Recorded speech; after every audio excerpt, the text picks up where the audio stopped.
Mitochondria basically ये जो word है ये प्लूरल है। प्लूरल कहते हैं अगर एक से ज़्यादा माइटोकॉन्ड्रिया है तो हम उसको कह देते हैं माइटोकॉन्ड्रिया। अगर सिंगुलर वर्ड को यूज़ किया जाए कि एक माइटोकॉन्ड्रिया, तो उसके लिए हम यूज़ करते हैं वर्ड माइटोकॉन्ड्रियोन। तो जो माइटोकॉन्ड्रियोन है बेसिकली ये सिंगुलर वर्ड है, और माइटोकॉन्ड्रिया बेसिकली ये प्लूरल वर्ड है। जो माइटोकॉन्ड्रिया है बेसिकली अगर देखा जाए ये यूक्रियोटिक ऑर्गेनेलिज है। Eukaryotic organelles.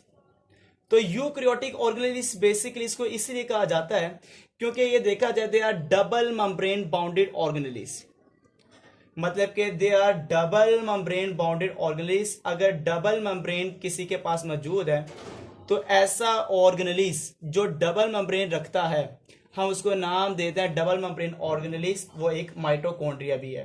क्लोरोप्लास्ट भी होता है, माइटोकॉन्ड्रिया भी डबल मेम्ब्रेन बॉन्डेड ऑर्गेनेलिज है। बेसिकली जो माइटोकॉन्ड्रिया है हम इसको नाम देते हैं दे आर पावर हाउस। मतलब जो माइटोकॉन्ड्रिया ये सेल का पावर हाउस है। जैसे कि आपको पता होगा कि जितने भी डैम होते हैं, डैम का काम है बिजली बनाना, इसी तरह जो डैम का काम करता है सेल के अंदर पावर हाउस का, वो माइटोकॉन्ड्रिया है। बेसिकली इसका जो काम होता है दे आर मैन्युफैक्चर्ड, जो कि बनाता है और बनाने के साथ साथ उसको सप्लाई भी करता है। मतलब कि मैन्युफैक्चर करके सप्लाई भी करना एनर्जी को। मेरे बच्चे सारे के सारे जो सप्लाई करना एनर्जी को और उसको मैन्युफैक्चर करना, जो सेल को एनर्जी देता है और सेल की डिमांड के ऊपर देता है कि कितनी उसको एनर्जी चाहिए कितनी एनर्जी नहीं चाहिए। तो ये जो मैन्युफैक्चर सप्लाई करने वाला सेल के अंदर एनर्जी को हम उसको नाम देते हैं, वो हमारे पास माइटोकॉन्ड्रिया है। बेसिकली जो माइटोकॉन्ड्रिया है they are self replicating organelles.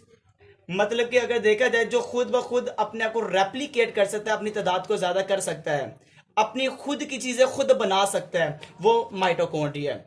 इसकी सबसे बड़ी रीजन ये है कि they have their on DNA. They have their on DNA. इसके पास अपना डीएनए होता है और डीएनए के साथ साथ इसके पास अपने राइबोसोम भी होते हैं। इसका मतलब जो अपनी प्रोटीन बना सकता है और प्रोटीन बनाने के साथ साथ जो अपने पास डीएनए को रखता है हम उसको नाम दे देते हैं ऐसा ऑर्गेनेलिज सेल्फ रेप्लिकेटिंग ऑर्गेनेलिज कहलाता है। उसका नाम क्या बेटा, वो माइटोकॉन्ड्रिया है। इसकी शेप के लिहाज से हमें ये डिफरेंट शेप का नजर आता है। अगर देखा जाए तो ये हमें रोड की तरह, फिलामेंटस फिलामेंटस भी नजर आता है, वेजिकल की तरह भी आपको नजर आता है। ये सारी के सारी जो आपको फॉर्म नजर आती है अंडर कंपाउंड माइक्रोस्कोप। मतलब कि कंपाउंड माइक्रोस्कोप के जरिए अगर देखते हैं तो ये आपको डिफरेंट फॉर्म में नजर आता है, और वो आपको वेजिकल फॉर्म, आपको ये फिलामेंटस फॉर्म, आपको ये रोड लाइक नजर आता है। अगर ये आपको काफी पेचीदा नजर आता है कॉम्प्लेक्स फॉर्म, तो बहुत ज्यादा पेचीदा आपको कॉम्प्लेक्स फॉर्म नजर आता है अंडर इलेक्ट्रॉन माइक्रोस्कोप। मतलब कि इलेक्ट्रॉन माइक्रोस्कोप के नीचे देखते हैं तो आपको इसकी कंप्लीट एनाटॉमी नजर आती है। तो अगर आप इसको इलेक्ट्रॉन माइक्रोस्कोप के अंदर देखते हैं तो इलेक्ट्रॉन माइक्रोस्कोप में पता लगता है ये बहुत ज्यादा पेचीदा है। मगर अगर आपको उसकी शक्ल नजर आ रही है, सिर्फ शेप नजर आ रही है रोड फिलामेंटस वेजिकल लाइक, तो आपको कंपाउंड माइक्रोस्कोप के अंदर नजर आता है। अगर इसकी देखते हैं इसकी स्ट्रक्चर कैसा होता है, अगर इसका फॉर्म को देखा जाए, इसका स्ट्रक्चर को देखा जाए, ये इसका स्ट्रक्चर है। सबसे बाहर वाली दीवार, ये इसकी सबसे बाहर वाली दीवार है, इसको कहते हैं इसकी आउटर मेम्ब्रेन है। आउटर मेम्ब्रेन है। आउटर मेम्ब्रेन के साथ ये इसकी अंदर वाली दीवार है, ये इसकी अंदर वाली मेम्ब्रेन है। और जो इसकी इनर मेम्ब्रेन है ये आपको इनफोल्डी फॉर्म में नजर आ रही है कि ये इनफोल्ड होती हुई आपको कंप्लीट स्केच आपको नजर आ रहा है, ये इसका इनफोल्ड फॉर्म में है। और इसको हम नाम देते हैं कि इसकी इनर मेम्ब्रेन है। ये इसकी इनर मेम्ब्रेन है।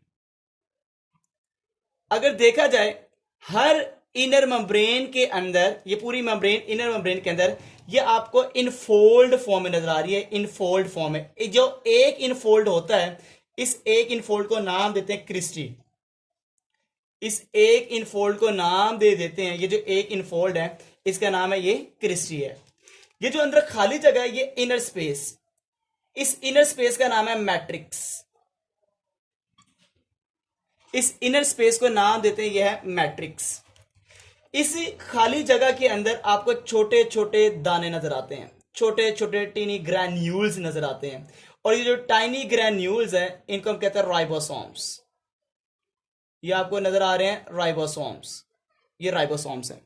राइबोसोम्स के साथ साथ यहां पर सर्कुलर सा एक स्केच होता है और इसको हम नाम दे देते हैं, ये इसका है डीएनए। जो आपको यहां पे नजर आ रहा है ये इसका है डीएनए। इसी के साथ अगर देखा जाए तो आपको इनर मेम्ब्रेन के अंदर छोटे छोटे नोब लाइक स्केच नजर आते हैं, नोब लाइक। अगर मैं एक नोब को बड़ा करता हूं, ये एक नोब को बड़ा कर रहा हूं, ये एक नोब जो लॉलीपॉप की शेप का होता है, इस एक नोब को बड़ा कर रहा हूं। इस एक नोब को नाम देते हैं, ये जो एक नोब बना रहा हूं इसको कहते हैं F1 पार्टिकल। ये जो एक नोब है इस एक नोब को नाम देते हैं F1 पार्टिकल, ये F1 पार्टिकल है। तो इसका मतलब क्या हुआ कि अगर देखा जाए तो आपको माइटोकॉन्ड्रिया के अंदर काफी ज्यादा स्केच नजर आते हैं। तो सबसे पहले देखा जाए तो इसकी आपको मेम्ब्रेन नजर आ रही है, मेम्ब्रेन। तो इसकी जो मेम्ब्रेन है वो दो है, एक आउटर है और एक इसकी इनर मेम्ब्रेन है। जो आउटर मेम्ब्रेन है, आउटर मेम्ब्रेन, इसकी सबसे बड़ी पहचान को देखा जाए, they are smooth form, they are smooth form. अगर स्मूथ फॉर्म आपको नजर आती है तो इसकी ये आउटर मेम्ब्रेन है, स्मूथ फॉर्म। स्मूथ फॉर्म के साथ साथ अगर आपको नजर आती है, they are permeable, they are semi permeable. अगर कोई सेमी परमिएबल मेम्ब्रेन नजर आती है तो इसकी बाहर वाली दीवार है, जहां से चीजें अंदर भी आ सकती है तो बाहर भी जा सकती है। तो सेमी परमिएबल मेम्ब्रेन इसकी बाहर वाली है, जिसको नाम देते हैं आउटर मेम्ब्रेन। ये जो आउटर मेम्ब्रेन है ये सेमी परमिएबल इस वजह से है बिकॉज दे हैव, इसके पास देखा जाए तो मौजूद होती है porins protein, because they have, इसके पास मौजूद होती है पोरिन्स प्रोटीन। तो पोरिन्स प्रोटीन की वजह से ये आपको नजर आती है काफी ज्यादा परमिएबल, जिसको हम नाम दे देते हैं, ये इसकी आउटर मेम्ब्रेन है। आउटर मेम्ब्रेन का सबसे बड़ा एक ही काम है, दे makes there structure, they make their shape.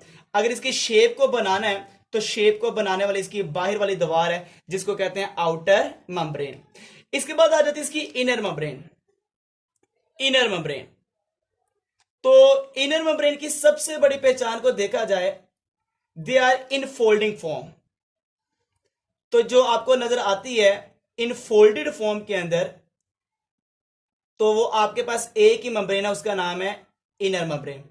तो इन फोल्डेड फॉर्म में आपको नजर आने वाली इन फोल्डेड फॉर्म, इसका नाम है इनर मेम्ब्रेन। जो इसका एक इनफोल्ड होता है, एक इनफोल्ड, इस एक इनफोल्ड को नाम देते हैं क्रिस्टी। मतलब कि ईच इनफोल्ड किसका इनफोल्ड? Of inner membrane. किसका इनर मेम्ब्रेन? आपको पता है माइटोकॉन्ड्रिया का इनर मेम्ब्रेन ऑफ माइटोकॉन्ड्रिया।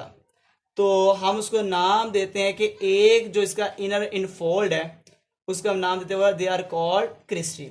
तो हम उसको क्रिस्टी का नाम देते हैं, they are called Christie.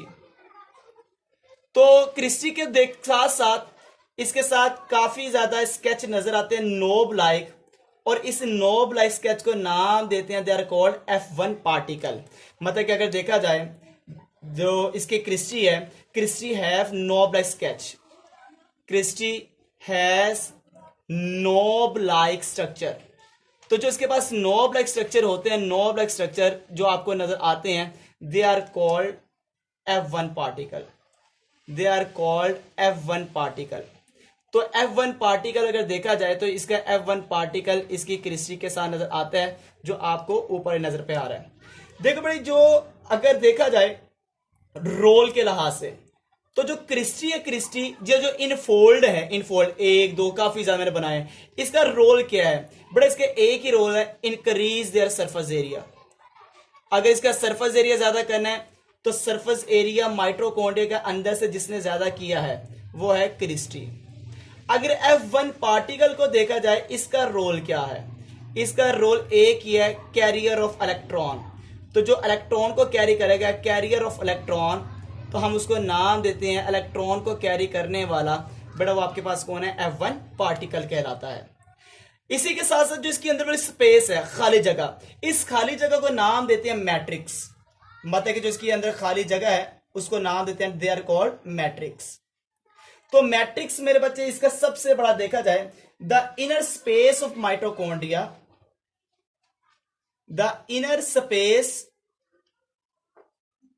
Of mitochondria, तो माइटोकॉन्ड्रिया के अंदर वाली जो खाली जगह है उसको हम नाम देते हैं, इज कॉल्ड मैट्रिक्स।